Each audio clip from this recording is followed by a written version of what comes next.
leg of their quarter-final. This was a comfortable win for Liverpool, 3-1 the final score. Let's rattle through some of the goals here. And Leanne, walk us through the first goal for Liverpool from Konate. Yeah, I mean, obviously, I thought he had a relatively good game apart from the goal, where I think he should have done better. But, good powering header. Again, I highlighted it before the game, this defending from Vertonghen, Otamendi, Ronaldo, Gilberto, they just don't know where the players are. I think at this level that's unacceptable, especially in the Champions League at this point. You can't be letting players run off you like that, especially on a set piece. Sadio Mane with the second one, Jamie. Yeah, brilliant goal. I mean, probably sums up Liverpool, the way they play. They get the creativity from the full-back positions. Trent Alexander-Arnold back in the team. I mean, look at that for a pass. I mean, it's Kevin De Bruyne-esque. And Luis Diaz on that back post has been a revelation since he come in from Porto. You see Sadio Mane's onside. And I actually thought Liverpool would then go on and win probably 4 or 5-0, to be honest. But obviously we saw what happened in the second half. But, brilliant first half from Liverpool, but that wasn't really the case in the second. Micah, your man Darwin Núñez? Well, yes, he turned up again in the big game. Contribution in his decision making, and then look, he's trying to recover, trying to get back in. Gilberto's trying to get back in. Good through ball, but it's just not good enough. And I don't know how Otamendi seems to do it every club that he's at, and he seems to do it week in, week out for Benfica. I don't know how the manager's allowing him to get away with that type of thing, because he makes a good decision in that situation to go, but taking nothing away from the finish from Luis Diaz. He's been brilliant since he signed for Liverpool, and that's a really good finish. But Otamendi, coming out of position as a centre-back, you just can't do things like that, and if you do, you can't give away the ball in those areas. It might just be worth taking a look at the celebration again for that goal from Luis Diaz. Do we have the footage of that? Here we go. Have you guys seen this, Jamie?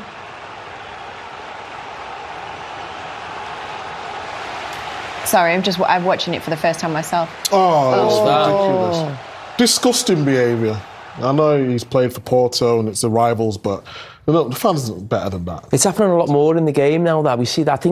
I think Simeone, obviously we see this again. Now, obviously, he's got the goal, whether it's the Porto factor, but I mean, I don't think he'll be going to that stadium anytime soon. Yeah, Simeone at Old Trafford. Well, Simeone had a situation at Old Trafford in... I think it was the FA Cup in England. We saw actually a fan run onto the pitch and throw a punch at someone. I think it was in Nottingham Forest, Leicester. So this is more than creeping into our game. And it's not just in Portugal. I'm saying this has happened in England and it happens all over the place now. And I think a lot of these supporters now are getting what they deserve in terms of, not lifetime ban, but certainly bans to the end of the season or a 3-year ban. And I think there's got to be that type of deterrent. Wait for this, though, because watch again. This is then when he was given his Man of the Match award, so at the end of the game. And look what happens in this footage again. It's disgusting. Well, I mean, probably a lot is to do. I mean, the rivalry and the tribalism in football now, it certainly wasn't like that when I was a player. Or you don't think so? No, I think with the amount of football we see on TV, I think with social media, I do think fans and everybody gets a lot more sort of wound up by football. I think the tribalism of football is... Maybe it was more respectful back in the day. Yeah, I mean... The tribalism maybe was there. I'm looking back at rose-tinted spectacles. Man United. But yeah, listen, of course there was a lot on them, and there was aggro between supporters, and a long time ago there was hooliganism. I just feel now, it just feels like football is... It feels a lot bigger to me now, football, than when I was younger, in terms of it's the only thing you see on TV. It's just blanket coverage. It's on your phone. It's a constant thing. And I just think the situation with fans and even maybe players at different times gets so het up, and that tribalism now with fans going at each other, and I think it's pretty bad at times. You'll always see fans and pundits having a pop at each other on Twitter, won't you, as well? People who just like to stir. Well, that's tribal for CBS, so that's what you want, isn't it? We're happy to have you, Jamie. Let's take you out to Guillaume Balaguer then, because he's been speaking to Alison. Here you go. See much of the first half, because it was all played in the other end. Yeah, we did well in the first half. I think Benfica have a good posture here, respecting us, trying to use the counter-attacks.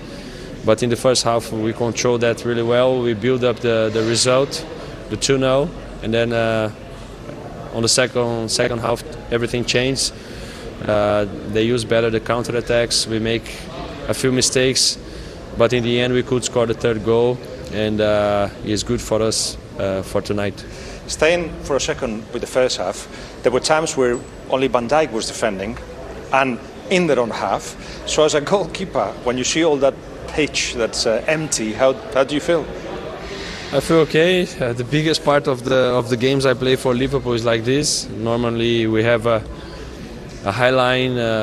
We are a pressing team, so we need everyone pressing in a good position, and I'm there to help the team.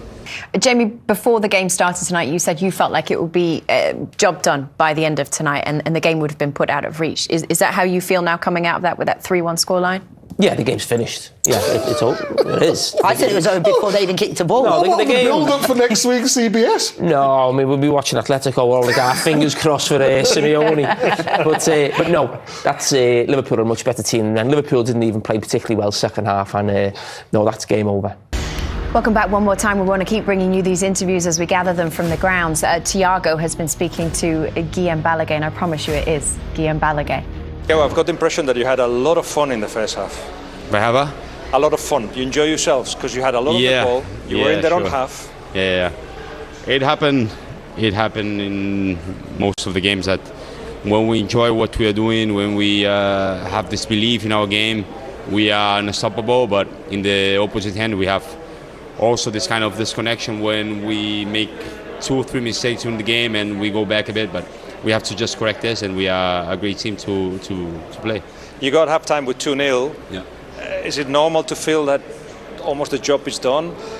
No, it's not. It's not, because we went to the second half knowing that it would be a tough second half, but at the end, football is what it is, and a fortunate action that is ahead from us. It took us in a disadvantage, and then it's a mistake from our defense, but it can happen. All of us did mistakes today, and we are 2-1. The crowd pushing, but we're professional. We want to score more and more. We created more chances. OK, let's take you out to Guillem Balagué himself, who is still over there for us in Lisbon, standing by, waiting patiently. Guillem, we appreciate you. Liverpool, 3-1 win. What did you make of Liverpool's performance tonight, and how that sets them up then going into this second leg? The first 45 minutes, they were absolutely superb. They decided to play in the Benfica half, and they did not leave that half. They were just attacking, scored twice. Could have been more.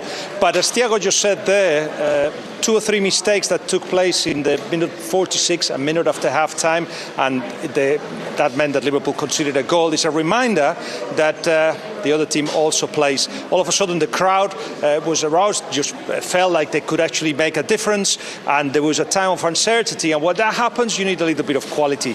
And Luis Diaz had already assisted for the second goal, scored the third, and they won't tell you, but job is done, I think. Yes, I think Jamie agrees that job is done, don't you, Jamie? I do. Jules. We're carrying on with that joke, are we? Guillem, does Guillem know about that? About what? About what you called him? Never mind. What Guillem doesn't know won't hurt him. It doesn't matter, Guillem. I may have messed up your name, Peter's name. I've been a bit all over the place. It's the jet lag. Micah knows. Micah's experienced it now. You're going to the Atletico Man City second leg for us. So you're going to be in Madrid for that game. I'm sure you haven't been able to watch much of that game, as you've obviously been at the ground watching the Liverpool game. But 1-0, close win for Manchester City. How do you think that now sets up that return leg? And who do you see as in the better position with that 1-0 narrow lead for Manchester City? I can multitask. I was watching, but I was listening and watching also with this corner of this eye the game a little bit. So, and what I saw was what was expected for the first leg, and guess what? For the second leg as well.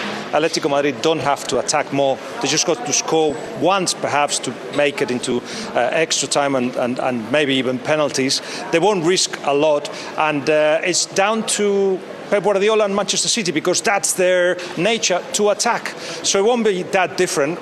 Perhaps the difference will be that the fans will certainly help Atletico Madrid suffer. It won't be, I don't think, again with a lot of chances.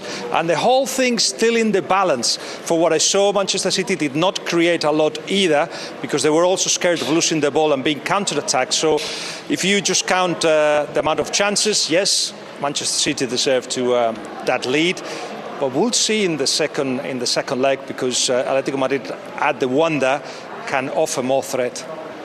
Okay, Guillem, just 1 second, bear with me, because we do want to talk to you about tomorrow as well. We've got two Spanish teams in action in their quarterfinals tomorrow, Villarreal against Bayern Munich and Real Madrid against Chelsea. So I'll come back to you in just a moment, but I just want to talk about the fact that we have tonight, because I don't know if we've mentioned it. Let's go back out to Guillem Balaguer. Guillem, tomorrow in action, Villarreal against Bayern Munich. I don't know, do they have much of a chance in this one? On paper, it feels like a mismatch, but where do you see there as being an opportunity for Villarreal in this game? Well, I spoke to the coaching staff of Villarreal, and they were saying, if we defend too deep, they'll kill us. But if we defend too high, they'll kill us. They want to be alive in the next leg, and they want nothing to happen in the first one. Maybe have a chance or two and take advantage of it, and then finish the job off in Munich. But that's quite optimistic. Good. It's nice to be optimistic sometimes in life, Guillem. Thank you. Appreciate you. We will see you again tomorrow. So then, in today's first legs, you've got Manchester City gaining a 1-goal advantage over Atletico Madrid, Liverpool gaining a 2-goal lead at Benfica, and we'll be with you again tomorrow. So from Micah, Jamie, Sanders and myself, we will see you very soon. Good night.